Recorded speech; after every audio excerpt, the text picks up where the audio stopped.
Iran और पश्चिमी देशों के बीच छिड़ी इस भयंकर जंग ने ग्लोबल मार्केट में कच्चे तेल यानी क्रूड ऑयल की कीमतों को आसमान पर पहुंचा दिया है। पूरी दुनिया में हाहाकार मचा है, सप्लाई चेन टूट चुकी है और बड़े बड़े देशों की इकोनॉमी चरमरा गई है। लेकिन इसी तबाही के बीच एक देश ऐसा भी है जो पूरी तरह शांत है, जिसके यहाँ पेट्रोल पंपों पर लंबी लाइनें नहीं हैं और जहाँ की जनता को इस बात का डर नहीं है कि कल तेल के दाम क्या होंगे। वो देश है ब्राजील। ब्राजील ने एक ऐसा रास्ता निकाला है जिसने उसे इस महासंकट से कोसों दूर कर दिया है। अब सवाल यह है कि आखिर ब्राजील ने ऐसा क्या कर दिया जो सुपर पावर अमेरिका और दुनिया की फैक्ट्री कहा जाने वाला चीन भी नहीं कर पाया। और सबसे बड़ी बात, क्या भारत ने यहाँ कोई बहुत बड़ी चूक कर दी है? मिडिल ईस्ट में ईरान की तरफ से जो जवाबी कार्रवाई हुई है उसने स्ट्रेट ऑफ हॉर्मुज जैसे अहम रास्तों को ब्लॉक कर दिया है। दुनिया का 20% तेल यहीं से गुजरता है, लेकिन अब वहां सन्नाटा है। अमेरिका अपनी पूरी ताकत लगा रहा है कि तेल की कीमतों को काबू में रखे, लेकिन नाकामयाब साबित हो रहा है। चीन अपनी तिजोरियां खोलकर बैठा है ताकि कहीं से उसे ईंधन मिल जाए, लेकिन उसे भी मुंह की खानी पड़ रही है।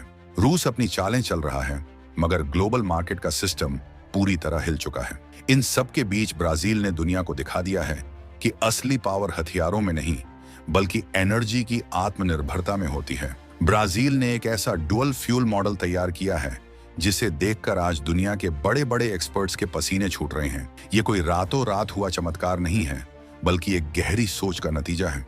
आखिर ब्राजील का यह फ्लेक्स फ्यूल इंजन वाला तगड़ा सिस्टम काम कैसे करता है और इसने दुनिया की सबसे बड़ी जंग के असर को बेअसर कैसे कर दिया? ब्राजील आज दुनिया के सामने एक सीना तान कर खड़ा देश बन गया है, क्योंकि उसने गन्ने की मिठास से अपने टैंकों को भरना सीख लिया है।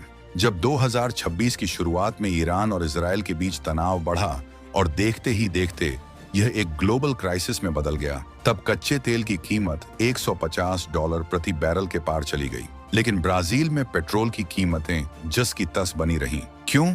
क्योंकि ब्राजील की 80% से ज्यादा गाड़ियां फ्लेक्स फ्यूल इंजन पर चलती हैं, यानी ये गाड़ियां 100% इथेनॉल पर भी दौड़ सकती हैं और पेट्रोल पर भी। ब्राजील ने गन्ने से इतना इथेनॉल बनाया है कि उसे खाड़ी देशों के तेल की जरूरत ही नहीं पड़ी।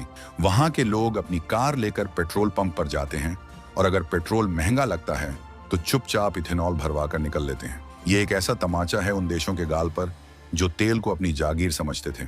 लेकिन क्या आपको पता है कि ब्राजील ने यह सब कब शुरू किया था और भारत इस रेस में कहां खड़ा है? भारत के लिए यह स्थिति किसी खतरे की घंटी से कम नहीं है।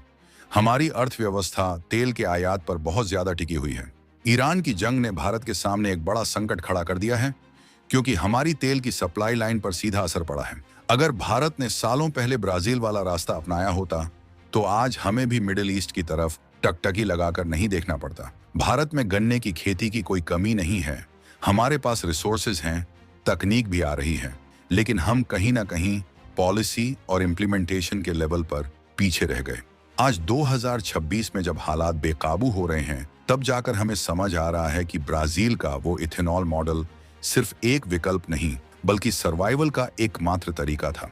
सोचिए, अगर आज भारत की हर गाड़ी इथेनॉल पर चल रही होती तो क्या हमें खाड़ी देशों के नखरे सहने पड़ते? ब्राजील की इस कामयाबी के पीछे उनका डुअल फ्यूल फ्लीट है। वहां की सड़कों पर दौड़ने वाली कारों में एक खास सेंसर लगा होता है जो यह पहचान लेता है कि टंकी में क्या भरा गया है, पेट्रोल या इथेनॉल।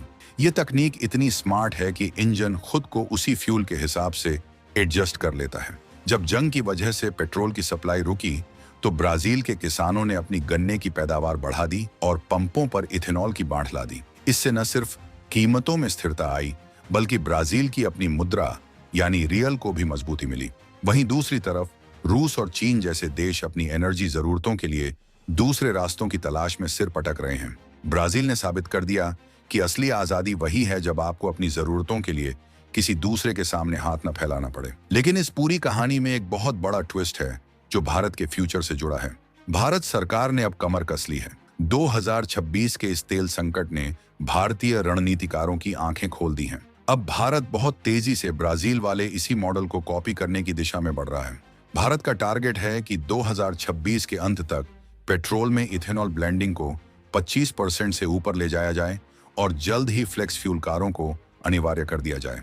अगर हमने यह पहले कर लिया होता तो आज भारतीय मिडिल क्लास की जेब पर जो बोझ पड़ रहा है वो नहीं होता।